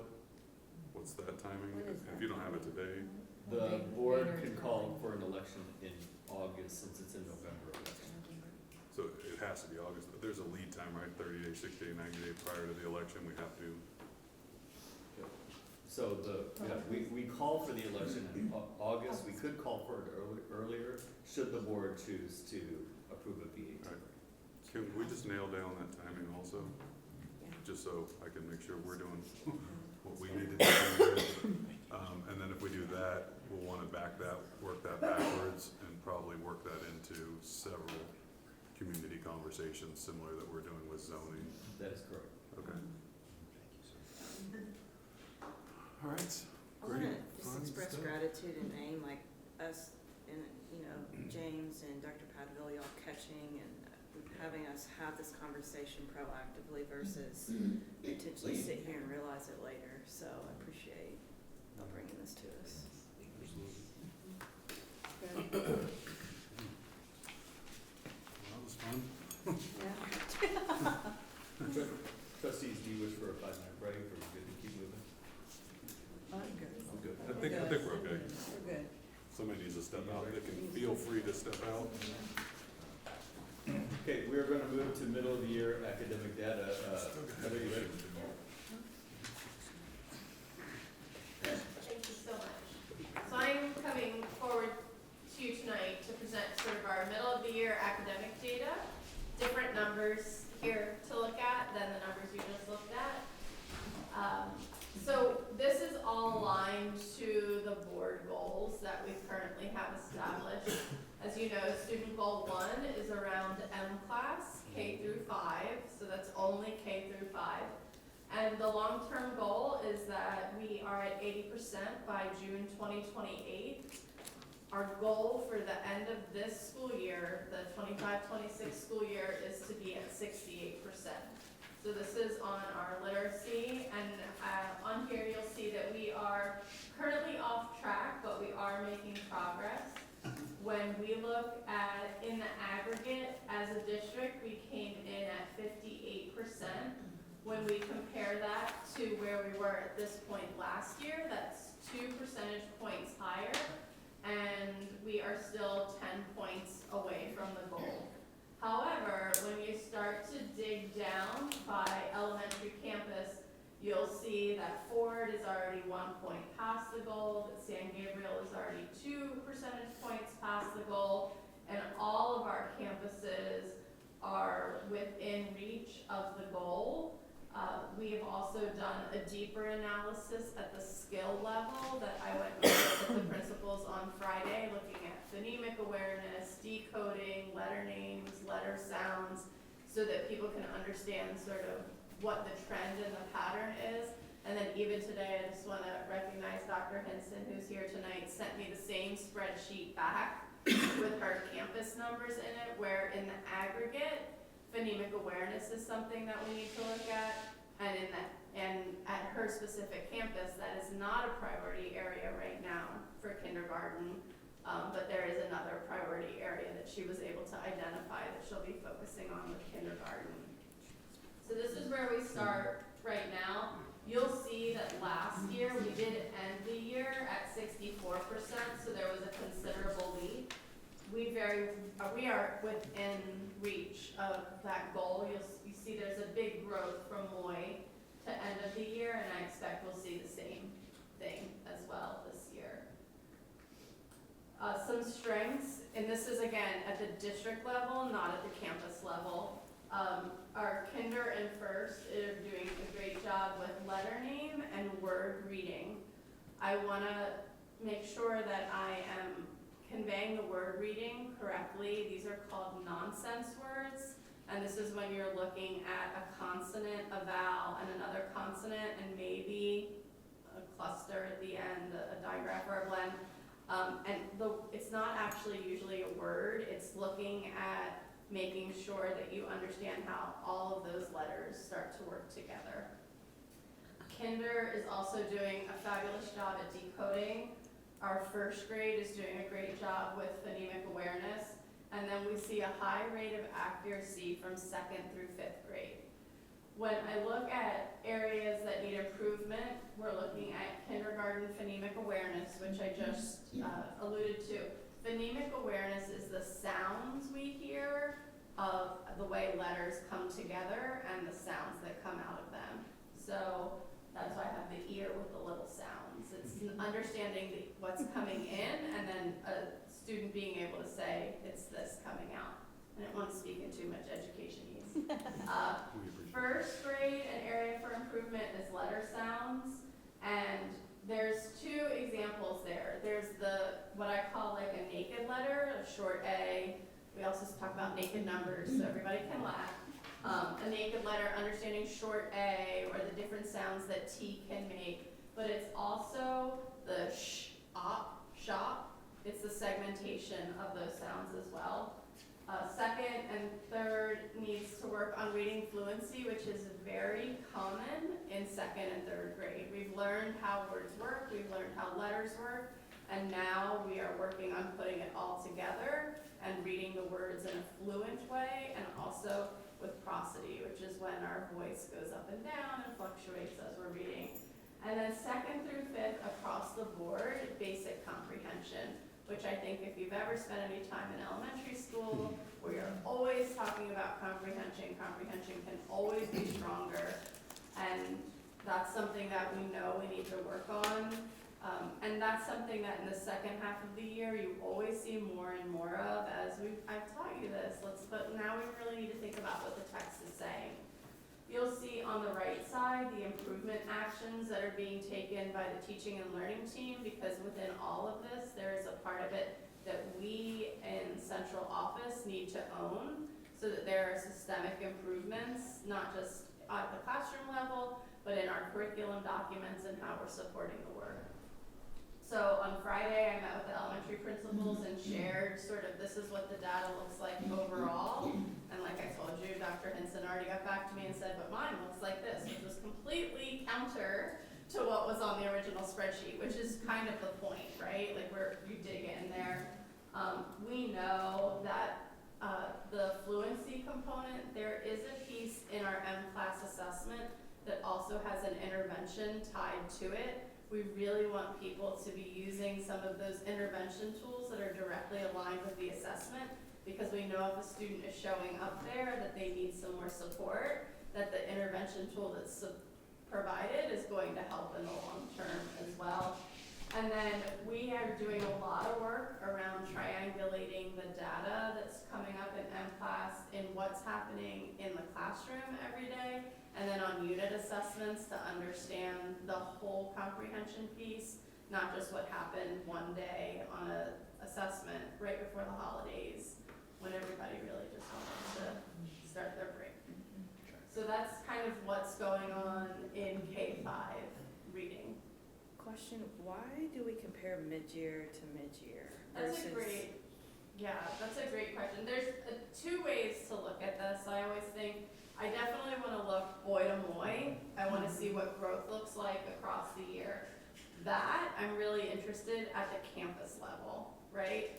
But I also want to see, based on where we ended last year, where were we at the middle of the year last year? And can I use that as a way to forecast where we're going? So boy to moi at the campus level is great. Moi to moi helps me at the district level understand what might the end of the year look like. It's kind of a way to forecast. You can do that at the campus level as well, right? Am I ahead of where I was this time last year? Yeah. Because we know things don't change that. Yeah, I'm curious, and this doesn't have to be answered now, but what this year moi to moi shows you compared to, it's fun to say that, moi to moi, what versus what last year's moi to moi Yes. showed you, and Yes. any takeaways from there. So And Heather did a good job of using the word forecast. It is a forecast of how we're going to finish at the end of the year. Something worth noting though was, and I might be misremembering a small degree of these dates, in 2023, 24, when my first year here, moi was February. Yes. And then my last year, it was January. And then this year, it was December. So there's a little bit of shifting there where the teacher had actually has a month less time working with the child.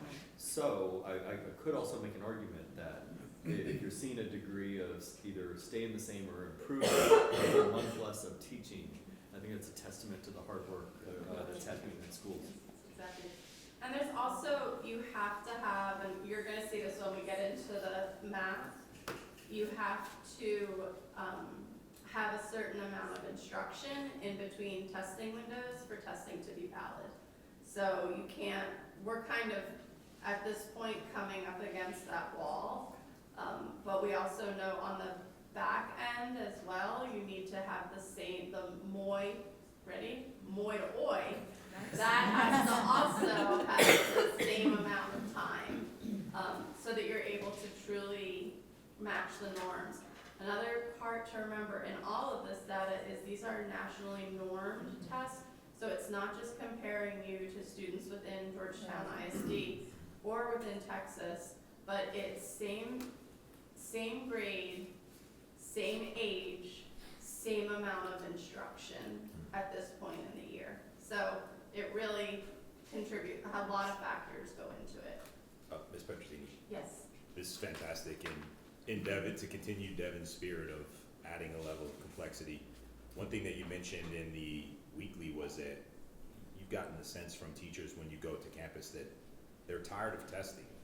Can you illuminate us a little bit about what you meant by that, and like how that might relate to all these tests and all this testing that's happening?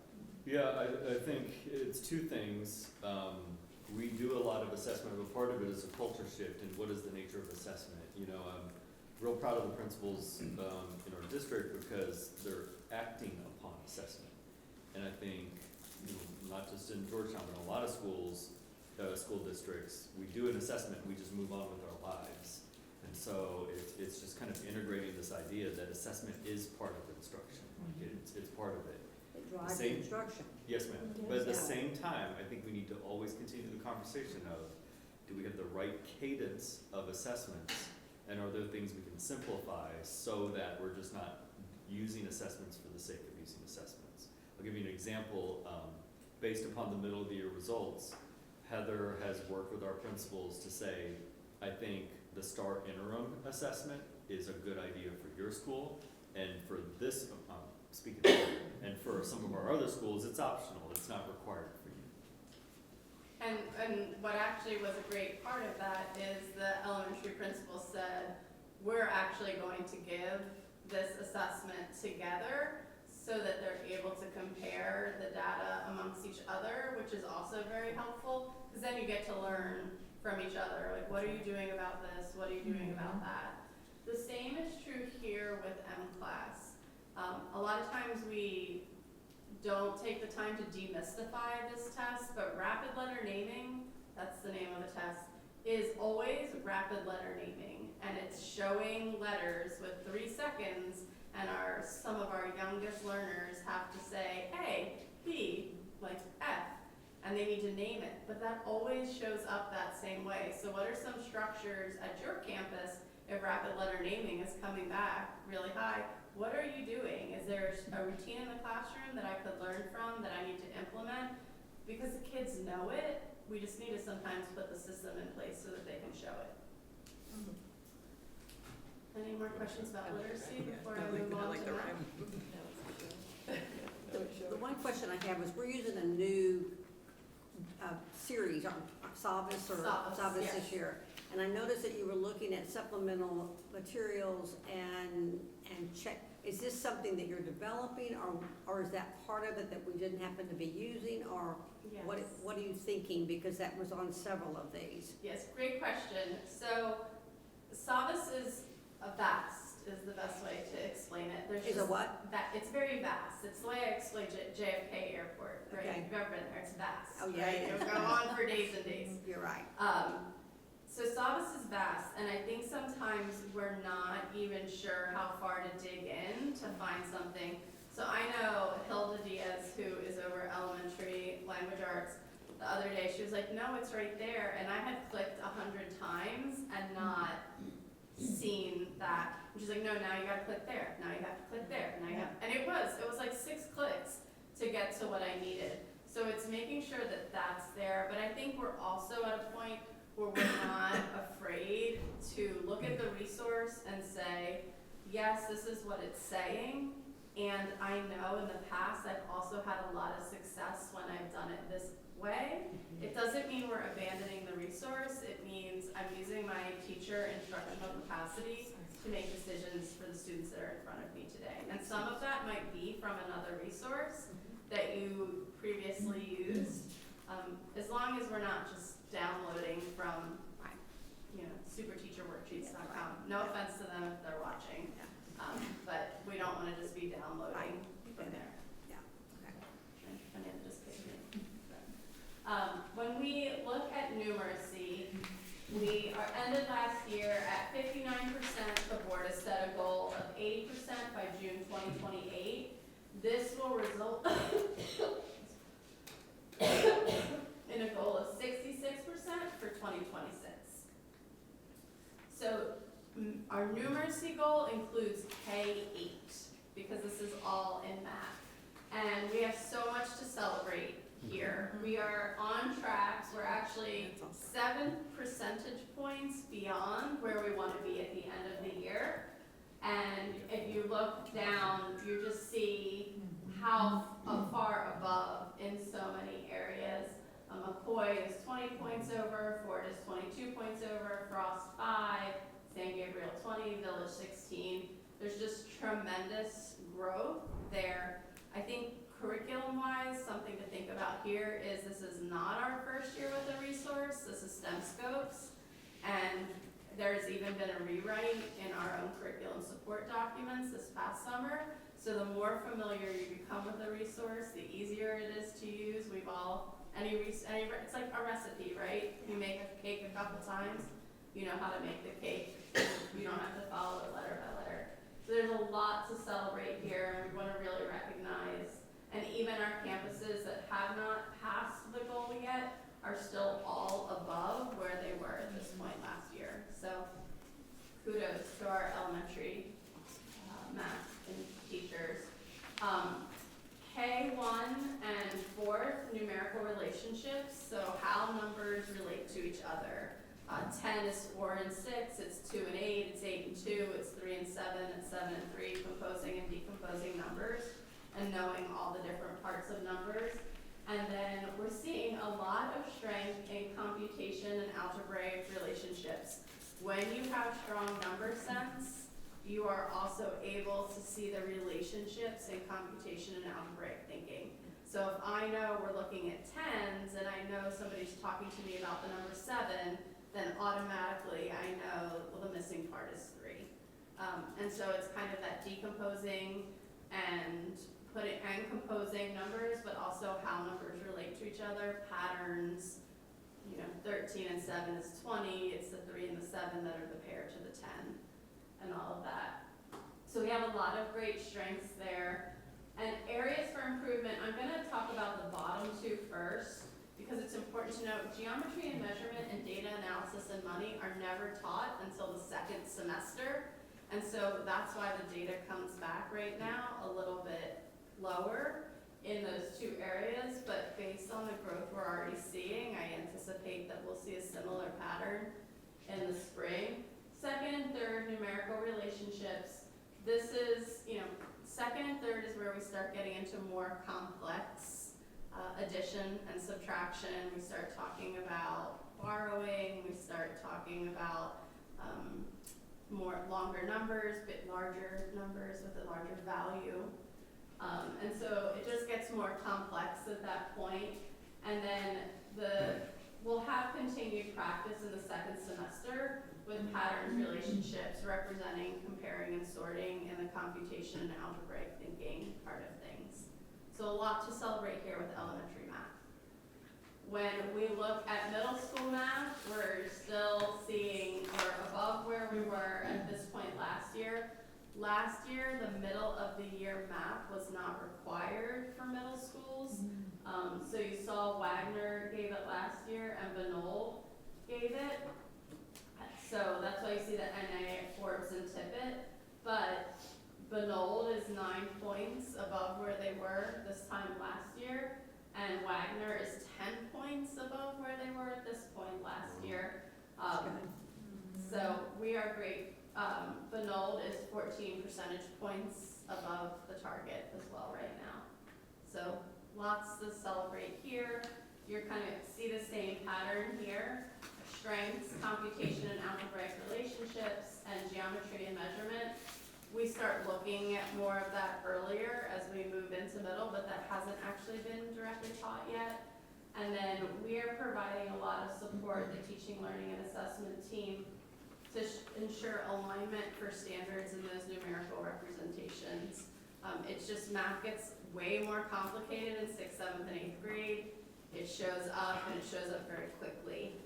There's not a lot of like, let's spend a lot of time talking about numbers. Now we expect you to know how numbers work and we expect you to use them with a level of fluency. So that's that. The last goal that I'm going to report on tonight is student goal 3. I come to you every month with this. We're going to go just a minute deeper on this. We're still sitting around 76% alignment overall. But when I started to dig deeper and look at the different types of observations from the first half of the year, I ran the data from September 8th until the Friday before break. We're seeing a whole lot of whole group instruction, which makes sense. Anywhere from 51 to 56% in ELAR and math. And then we see a little bit more in small group, and then we see some independent work. The level of questioning is something that I thought was really interesting. We're very high in the level 1 questions. So identify, explain. We're not, we need to get more into this, synthesize or summarize and moving along what we either call the DOK, which is depth of knowledge, or what we used to refer to, and still do, in Bloom's taxonomy, evaluate, analyze. We need to do more of that type of thinking and less of the recalling basic skills and basic facts. And then when we look at engagement, we're seeing about 77% engagement as we go into any class. Our principals are reporting as they go into classrooms, and that's good. Getting close to 80% of kids engaged in anything is a win. Raise your hand if you live with a 15-year-old. Hold on, let me just say that last piece one more time. In 77% of the classrooms they went to, 90 to 100% kids were on test. That's right. Okay. So we're doing pretty good there. The thing that we expect to see shift here in the next 9 weeks, and I can add this when I report monthly, is we should start seeing more and more small group instruction. We have so much data coming in that we're able to make informed decisions of who are we pulling right now for what skill. Engagement might start to look a little bit funny because the more you're pulling small groups, the harder it is to do some crowd control out in the room. But the expectation would be, when we're thinking about timely response to data, that often is, it can be whole group, and it can also, we should see more small group instruction. So we can compare this from the first half of the year to the second half of the year as we move on. So that's goal 1, goal 2, and goal 3 that you have right now. We're gonna come back with CCMR at the board meeting. So we'll report out then on middle of the year data at the high school, which was a local assessment and some CCMR stuff. So that's it. I have a question. A lot of these numbers look fantastic, and I got caught up looking at those big old pluses. Help me look at this correctly. The schools with the asterisk are identified high priority schools, right? Yes, sir, that's correct. Have there been any, I'm looking through and I'm hoping to see some big jumps correlated in our high priority schools, but I'm seeing some numbers that we're still hoping to reach. Is that right? That's correct. We're seeing the biggest growth. We are not seeing as big of growth at our high priority schools as we are compared to our non-priority schools. But I do think it's notable from Moy to Moy, Yes. Like Williams there, 46 to, I mean, that's Yeah, they're on the 17 way. points higher, so there Yeah. is, Definite, there's definitely growth just from more there. gaps to the goal. Right. Yeah. Right, they And started, there. they started with the. You're Yeah. 17 points ahead of where you were at this point last year, and we have tested almost a month earlier, Yeah. so Pretty that's, remarkable. it is Yeah. very Yeah. remarkable. Definitely notable. And I will say, I mean, that's Dr. Hinson there, Pearl's in the and same we're boat. seeing the same thing with Pearl. You know, there's a lot of, Yeah. Right. even as we looked at some projections that came back and just all this data as it comes together, we're seeing a lot of bright spots that hopefully, you know, matriculate into overall student outcomes that are measured by STAR. While we know that's not the only measure, we are seeing a lot of Yeah.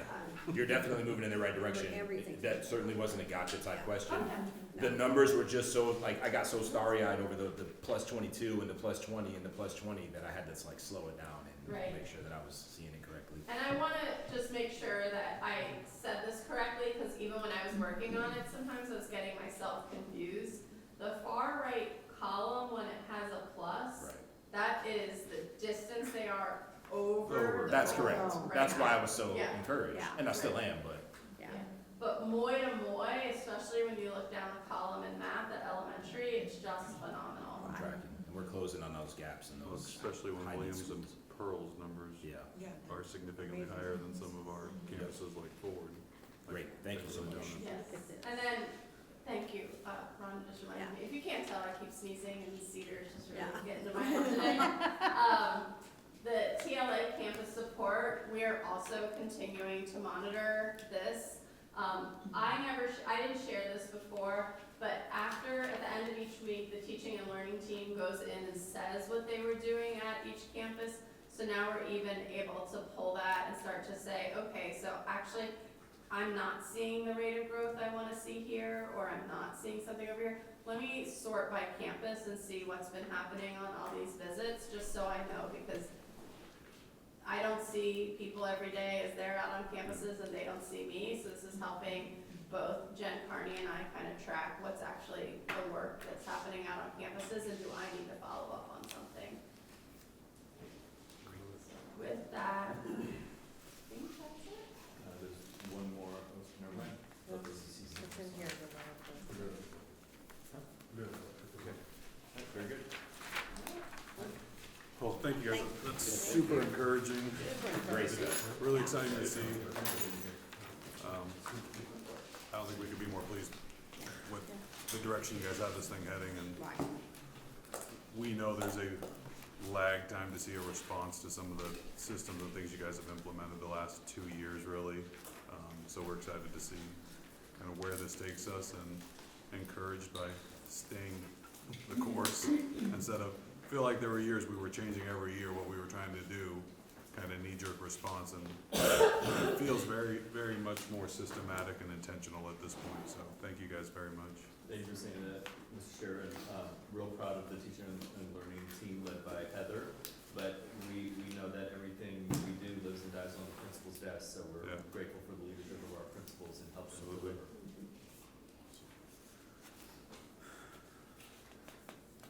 Mr. President, I think, Yep. at this time, we're going to call to order. I am. All right, the time is 7:24 PM, and I call this meeting of the Georgetown Independent School District to order. Let the record show that a quorum of board members is present, that this meeting has been duly called, and that notice of the meeting has been posted in accordance with Texas Open Meeting Act, Texas Government Code 551.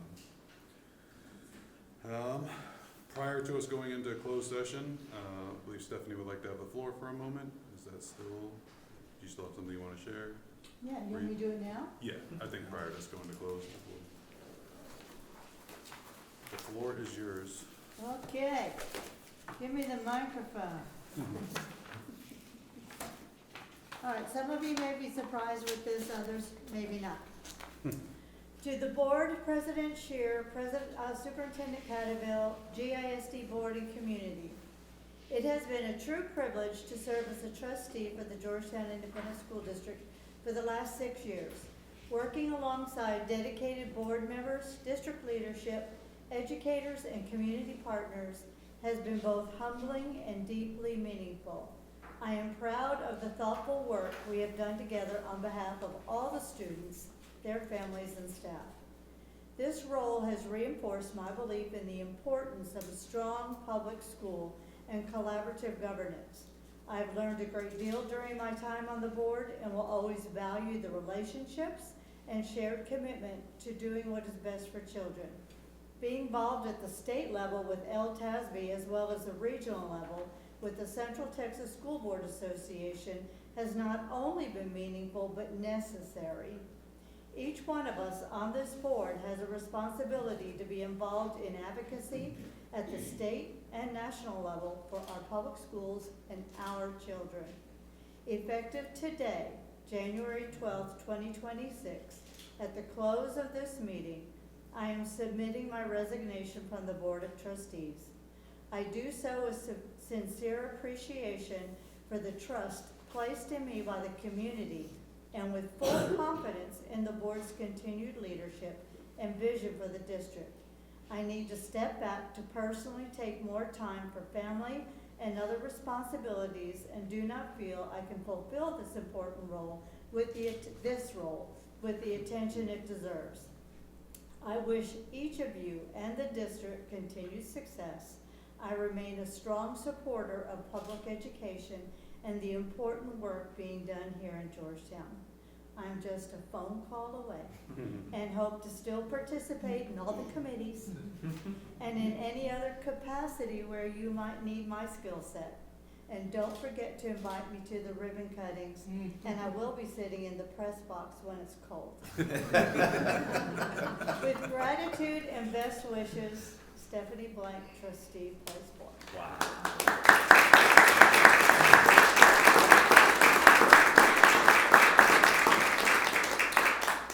I just want Stephanie to have a moment to share that prior to us going into closed session, so there were no surprises or shock and awe when we came back out. And so now, at 7:27 p.m. and under the authority of Texas Government Code 551, Subchapter D, the board will go into closed session to discuss, let me read the right subchapters here for you guys. Text Ed Code 071 and 074, discussion with council in regard to board policy BBC legal, resignations and appointments. I do not anticipate this being a long discussion, so I would say 15 to, if it goes longer, I guess we'll send someone out to let y'all know, but I would say, yes, that's why we have, you're not done till the end, we're not out of here yet. Yeah, that's what I said. Obviously, I got All right.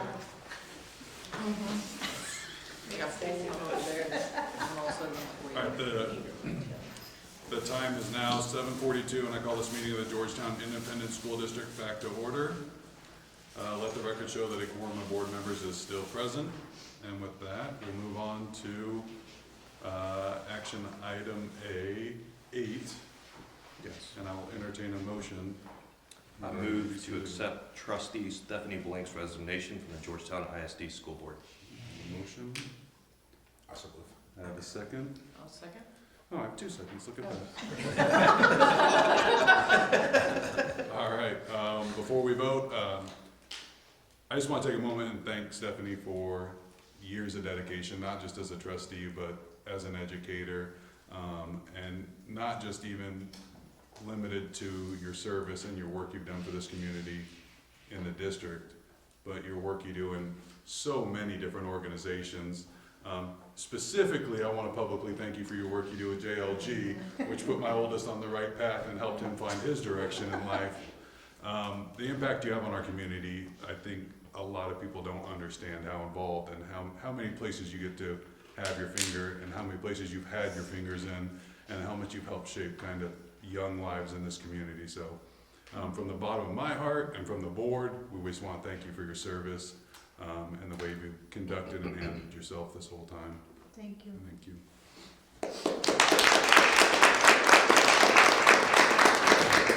And now I have to ask, all in favor, say aye. Aye. Any opposed? All right, and with that, we can move on to the second action item B, Yes. also BBC legal. I move to accept the appointment of Laura Kinchlow to the vacant school board place number 4 until the next trustee election on May the 2nd, 2026, and that she be sworn into place number 4 at the January 26th, 2026 board meeting. All right, I have a motion to appoint Laura Kinchlow. Have a second. Any comments or questions? All right, well, let's just vote it then. All in favor? Aye. Any opposed? All right, motion carries.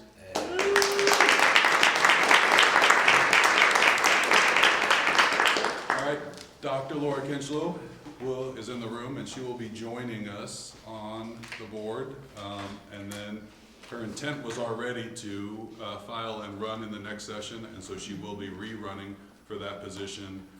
So she'll serve as an interim, and then she will rerun again in May, is the understanding. Perfect. And we'll coordinate all of that with Michelle. And then with that, I will take a motion to adjourn. I'll make a motion. All right. And a second? All in favor? None opposed? Motion carries. Thanks. I'm happy. See you guys.